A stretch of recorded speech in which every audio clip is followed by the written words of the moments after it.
ये केमिस्ट्री का पेपर है ना, इसमें सबसे पहले जो हमारे पास है फंडामेंटल ऑफ केमिस्ट्री का चैप्टर है। इसमें से हमको जो याद करना है वो है मॉडर्न पीरियोडिक टेबल के जो साइंटिस्ट है इसके बारे में, मॉडर्न पीरियड के। उसके बाद हमारे पास ये थोड़ा सा आपके पास इसके बाद हमारे पास केमिस्ट्री के आ जाती है डेफिनेशन वगैरह करनी है, ब्रांचेस का करना है, ब्रांचेस के सारे नाम याद होने चाहिए, डिफ़ाइन कोई भी एनी 3 या 2 कर लेना, ठीक है। उसके बाद हमारे पास डेफिनेशन है मॉलिक्यूल की, एटम की, ये लाजमी करना है हमको। इसके बाद एलिमेंट की डिफरेंशिएट याद होना चाहिए, मेटल नॉन मेटल का डिफरेंशिएट लाजमी आएगा, मेटलॉइड का याद होना चाहिए। इसके बाद हमारे पास कुछ एलिमेंट एंड कंपाउंड का डिफरेंशिएट है, मिक्सचर और कंपाउंड का डिफरेंशिएट है, ये लाजमी याद होना चाहिए, ठीक है। फिर ये सिंबल वगैरह की डेफिनेशन ये इतनी इम्पोर्टेंट नहीं है। फिर आपको ये एलिमेंट्स के नाम याद होने चाहिए, एलिमेंट्स के नाम याद होने चाहिए, सही है। इसके बाद हमारे पास इलेक्ट्रॉन, प्रोटॉन और न्यूट्रॉन का जो है ये निकालना आना चाहिए, ठीक है। जैसे मैंने बताया हुआ है ना किस तरह निकलता है इलेक्ट्रॉन, प्रोटॉन और न्यूट्रॉन। इलेक्ट्रॉन और प्रोटॉन हमेशा सेम होते हैं, न्यूट्रॉन हमें माइनस करके निकालने पड़ते हैं, ठीक है। तो ये भी मैंने सेम तुम्हें पढ़ाया है। इसके बाद हमारे पास आगे हम चलते हैं। इसके बाद अगला चैप्टर है, इसके बाद मॉलिक्यूलर मास का हमारे पास चैप्टर है। मॉलिक्यूलर मास का टॉपिक है, ये तो मोस्ट इम्पॉर्टेंट टॉपिक है और ये मैंने बताया हुआ भी किस तरह निकालते हैं। हमारे पास नंबर ऑफ़ मोल्स हम कैसे निकालते हैं, ठीक है। नंबर ऑफ़ मोल निकालने के लिए आपको इसके अमूमन तो दिए हुए होते हैं एटॉमिक नंबर, लेकिन ये कि हो सकता है कि अगर ना दिए जाए तो ये कि आपको याद होना चाहिए इसको, ठीक है। तो नंबर ऑफ़ मॉलिक्यूल से उसको मल्टीप्लाई करते हैं तो हमारे पास क्या होता है, उसका नंबर ऑफ़ मोल जो है हमारे पास निकल के आ जाता है।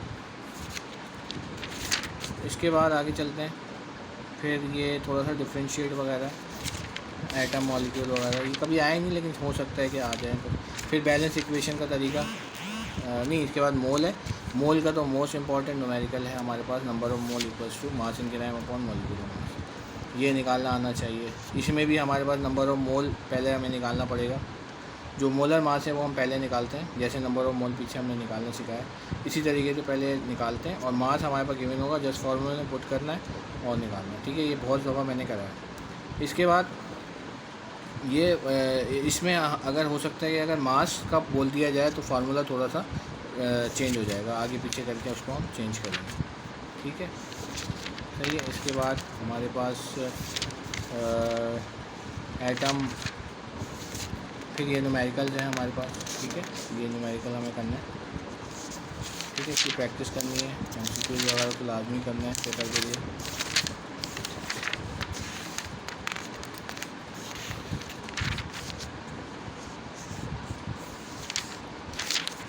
इसके बाद अगला है एटॉमिक स्ट्रक्चर है। इसमें हमारे पास डिस्कवरी ऑफ इलेक्ट्रॉन है, properties of cathode ray most important है। ये एक्सपेरिमेंट कभी आ जाता है, लेकिन आप बस इसको देख लें। लेकिन ये कि प्रॉपर्टी ऑफ कैथोड रे बहुत इम्पॉर्टेंट है। अच्छा, इसके बाद ये प्रोटॉन का इतना नहीं आता है कभी, मास नंबर आपको करना है और एटॉमिक मास डेफिनेशन सारी करनी है, ठीक है। और वही न्यूमेरिकल इसके इलेक्ट्रॉन, प्रोटॉन, न्यूट्रॉन किस तरीके से निकालते हैं ये भी बताया, सही है। इसके बाद रदरफोर्ड का है, ठीक है, इसका लॉन्ग में आ सकता है, इसका मैंने पहले भी बताया हुआ कि किस तरीके से करना है, ठीक है। फिर ये हमारे पास ये है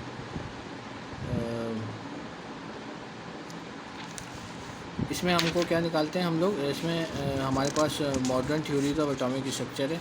इसमें ये छोटी सी डेरिवेशन है, ये लाजमी आनी चाहिए, lambda equal to h upon m c, ठीक है। उसके बाद ये हमारे पास इलेक्ट्रॉनिक कॉन्फ़िगरेशन आ सकती है SPDF से, और KLM से भी आपको करनी आनी चाहिए, इम्पोर्टेंट है। एटॉमिक स्ट्रक्चर के बाद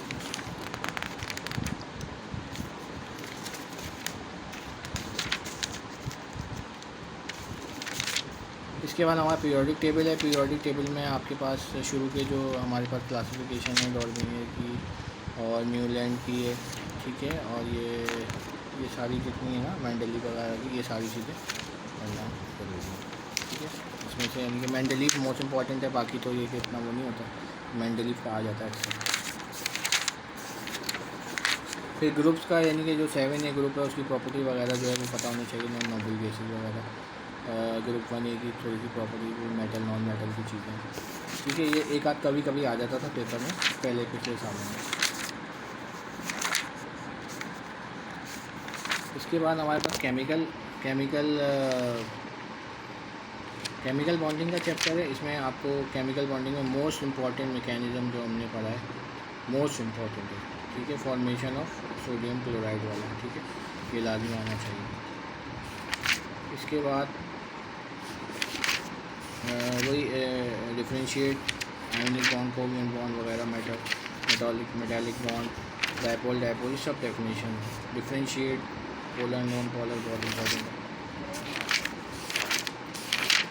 उसके बाद फिज़िकल स्टेट है। फिज़िकल स्टेट में ये बहुत इंपॉर्टेंट है, डिफ्यूजन ऑफ गैसेस, इसका पक्का करना है, ठीक है। डिफ्यूजन गैसेस के साथ हमारे पास इसमें बस ये इसमें डिफ्यूजन गैसेस का पक्का है, gas Boyle's law, Charles law है, ये सारी चीज़ें। इसके बाद जनरल गैस इक्वेशन है। ऑल इन ऑल चीज़ें काफ़ी हैं जो कि पेपर में आ सकती हैं।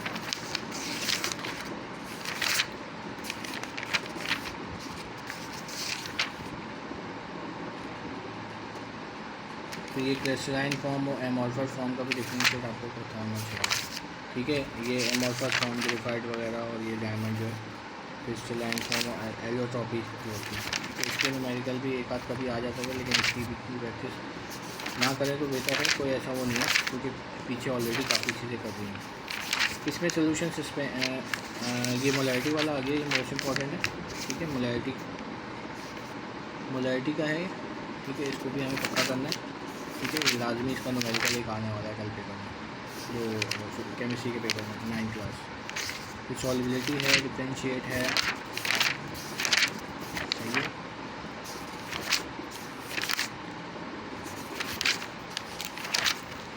फिर ये इलेक्ट्रोकेमिस्ट्री है, इसमें तो इतना ज़्यादा ऑब्जर्वेशन और ये सारा चीज़ें देखनी, बाकी इसमें इतना इम्पोर्टेंट नहीं। ड्राई सेल वगैरह कर लेना।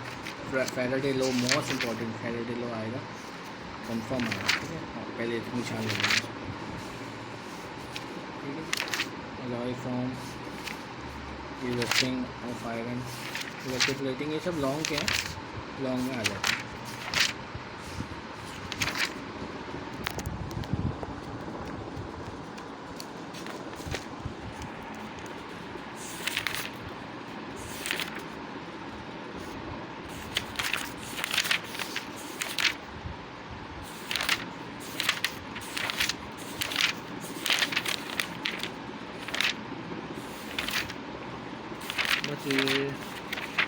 बस इतना ही है ना, इसी की तैयारी करें और इंशाल्लाह अच्छा पेपर हो जाएगा।